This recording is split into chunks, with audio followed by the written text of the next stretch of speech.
केंद्र सरकार के समग्र शिक्षा अभियान के तहत NTT-ECCE भर्ती के लिए भीषण गर्मी के बीच पांवटा साहिब में जिला स्तरीय वॉक इन इंटरव्यू आयोजित हुए। इस दौरान इंटरव्यू स्थल पर भारी अव्यवस्था देखने को मिली। भीषण गर्मी के बीच जिले भर के दूर दराज क्षेत्र से पहुंची हजारों महिलाओं के बैठने, आराम करने और शौच जाने तक की कोई व्यवस्था नहीं थी। अपनी बारी के इंतजार में चिलचिलाती धूप में पसीने से लथपथ खड़ी महिलाओं के लिए पीने के पानी की व्यवस्था भी नहीं थी। हैरानी की बात है कि जिला स्तरीय वॉक इन इंटरव्यू के संबंध में शिक्षा विभाग, स्थानीय प्रशासन और पुलिस को भी सूचना नहीं दी गई थी। एक तरफ सैकड़ों की संख्या में महिलाएं चिलचिलाती धूप में अपनी बारी का इंतजार कर रही थी, तो दूसरी तरफ कुछ अधिकारी, कर्मचारी और मंत्री जी के कथित करीबी अप्रोच वालों के लिए बैकडोर एंट्री के दरवाजे खुलते रहे। जिस समाज में महिलाओं के सम्मान की बड़ी बड़ी बातें की जाती हैं, उस सभ्य समाज में महिलाओं की दुर्दशा की तस्वीरें देखिए। लगभग 38 से 40 डिग्री तापमान में खुले आसमान के नीचे अपनी बारी के इंतजार में खड़ी महिलाओं की यह तस्वीर पांवटा साहिब विश्राम गृह की है। इनमें गर्भवती महिलाएं, छोटे बच्चों की मां और बीमार महिलाएं भी शामिल है। इतने अधिक तापमान में चिलचिलाती धूप में जान जोखिम में डालकर यह महिलाएं एक अदद रोजगार की आस में धक्के खाने को मजबूर हैं। इंटरव्यू स्थल पर कुव्यवस्था का आलम देखिए। जिले भर के हजारों अभ्यर्थियों के लिए पीने के पानी और खाने की कोई व्यवस्था ही ना थी, ना टेंट ना पंखा, हर तरह की व्यवस्था नदारद थी। कई महिलाएं छोटे बच्चों के साथ यहाँ पहुंची थी। हैरानी की बात है कि छोटे बच्चों को गर्मी से बचने के लिए भी कोई व्यवस्था नहीं की गई। यहाँ बेरोजगारों के साथ अत्याचार की इंतहा देखने को मिली। एक तरफ जहाँ खुले आसमान के नीचे महिलाएं घंटों तक अपनी बारी का इंतजार कर रही थी, वहीं कुछ लोग बैकडोर से अपने जानकारों को डायरेक्ट एंट्री कराते हुए कैमरे में भी कैद हुए। यह लोग साक्षात्कार स्थल के एग्जिट गेट से अपनी चाहतों को डायरेक्ट एंट्री दे रहे थे। कुव्यवस्था की खबरें प्रसारित हुई तो प्रशासन के भी हाथ पांव फूले। स्थानीय SDM अपनी टीम के साथ मौके पर पहुंचे, मगर व्यवस्था में कोई सुधार नहीं हुआ।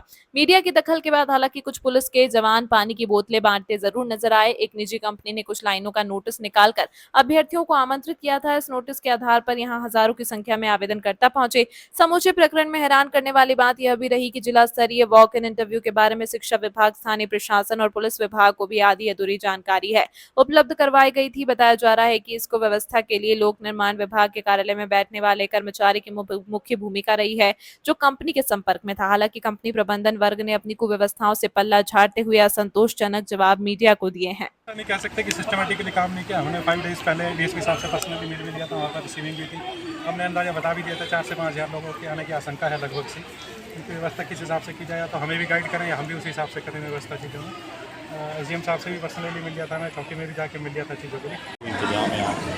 देखिए पहली बात तो क्लियर कर दूँ, ये रिक्रूटमेंट ड्राइव प्रशासन की तरफ से नहीं रखी गई और साथ में ये कोई प्राइवेट फर्म है, आउटसोर्स बेसिस पे पांखी करके, मुझे भी अभी पता लगा। एक एडवर्टीज़मेंट फ्राइडे को मेरे पास कुछ आए थे अटेस्टेशन कराने के लिए फॉर्म्स की, और तब मुझे पता लगा, क्योंकि जनरली कोई भी रिक्रूटमेंट होती है, चाहे वो प्राइवेट कंपनी करे चाहे सरकारी महकमे में हो, तो जनरली लोकल एडमिनिस्ट्रेशन को उसके बारे में इतला दी जाती है। बट हमें कोई भी इतला मौखिक या फिर चिट्ठी के द्वारा शुक्रवार तक नहीं। उसके बाद पहले तो मुझे ये लगा कि ये रिक्रूटमेंट ड्राइव हो भी रही है कि नहीं है, तो उसके लिए मैंने सभी से बात करी, बल्कि समग्र शिक्षा के डायरेक्टर साहब से भी बात करी, डिप्टी डायरेक्टर एलिमेंट्री एजुकेशन से बात करी, तो मुझे पता लगा कि ये थोड़ी ऑथेंटिसिटी इसमें है। बट फिर मैंने इनको कॉन्टैक्ट करने की कोशिश करी और कॉन्टैक्ट करके बड़ी मुश्किल से जब इनसे कॉन्टैक्ट हुआ, क्योंकि आई थिंक एक ही नंबर दे रखा था उस एडवर्टीजमेंट में, वो इन्हीं का ही है जो ये रिक्रूटर है। और जब इनसे बात करी तो इनको मैंने ये एक फेयर आइडिया दिया था कि आप पूरे सिरमौर को कोंटा बुला रहे हैं और आपने जो वेन्यू चूज़ किया है, वो जो वेन्यू है वो मुझे इनएडिक्वेट लगता है। तो इन्होंने मुझे आश्वस्त किया। साथ में इन्होंने ये बोला कि जो हमने पुलिस से बात कर ली और हमारे पास एडिक्वेट मैन पावर होती है मैनेज करने की। मैंने उनको फेयर आइडिया दिया था कि 1000 अगर लोग आएंगे, उनके साथ 2-2 व्यक्ति और आए। पानी की व्यवस्था, वॉशरूम की व्यवस्था सब आपको करनी पड़ेगी, क्योंकि इसी की ही जो फीस है ये गवर्नमेंट से लेंगे और ये व्यवस्था इनको करनी अनिवार्य थी। और अगर ये इस करने में असमर्थ थे तो इनको ये बात हम लोगों को, प्रशासन को बतानी चाहिए। तो सुबह से ही फिर जब पता लगा कि रश होना शुरू हो गया, तो हमारी पूरी टीम जो हमारी प्रशासन की है, पुलिस की भी, हमने एडवोकेट फोर्स मंगवा ली और उसके बाद थोड़ी व्यवस्था करने की कोशिश करी हमने यहाँ पर। तो है रश है आज।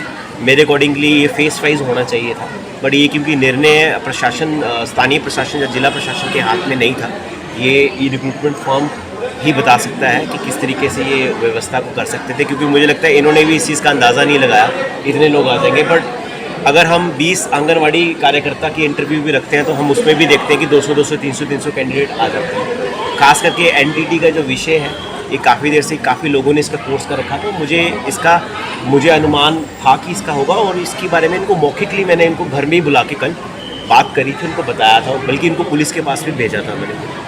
तो मुझे लगता है कि थोड़ा ये हम भी रिपोर्ट करेंगे अपने उच्च अधिकारियों से। मेरी अभी उपायुक्त महोदय से बात भी हुई है, मैडम से, मैंने उनको भी इसके बारे में रिपोर्ट करा कि आगे इससे लर्न किया जाए और आगे कहीं भी इस तरह का कायोस ना हो, क्योंकि मोस्टली फीमेल्स आती हैं इसमें पार्टिसिपेट करने के लिए, और लैक्टेटिंग भी हैं, प्रेग्नेंट भी हैं, कोई सेग्रीगेशन नहीं है। और आप देख ही रहे हैं बाहर थोड़ी इनकी जो व्यवस्था जो है वो उतनी एडुकेट नहीं है। बट क्योंकि रिक्रूटमेंट का प्रोसेस में प्रशासन या लोकल गवर्नमेंट या फिर नहीं इन्वॉल्व है, तो इस करके कोई हमें इंटीमेशन नहीं थी इसके बारे में।